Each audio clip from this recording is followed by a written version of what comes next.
Alright, so in one of the equations, we are asked to find an equation for a rational function with the vertical asymptote at x equals -4 and x equals -3, the y-intercepts being at x equals 4 and x equals 5, and then a horizontal asymptote at x equals 10.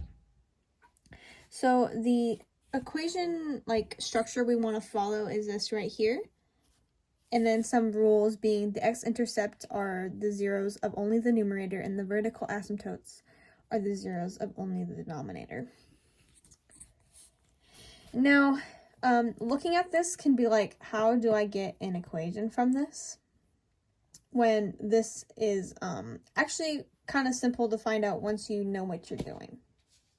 So since the x-intercepts are zeros of only the numerator, our x-intercepts will only be going up here.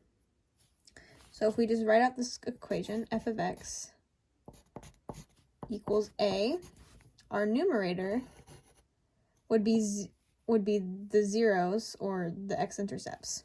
So instead of for this to be 0, it would have to be x minus 4 and x minus 5.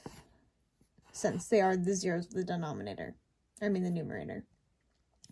And then it would be just the opposite for the vertical asymptotes for the denominator. Since they are zeros of only the denominator, their sign would technically be reversed since we need them to equal 0.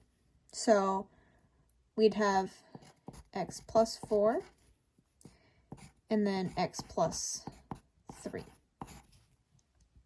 So now we have the vertical asymptotes and then the x-intercepts.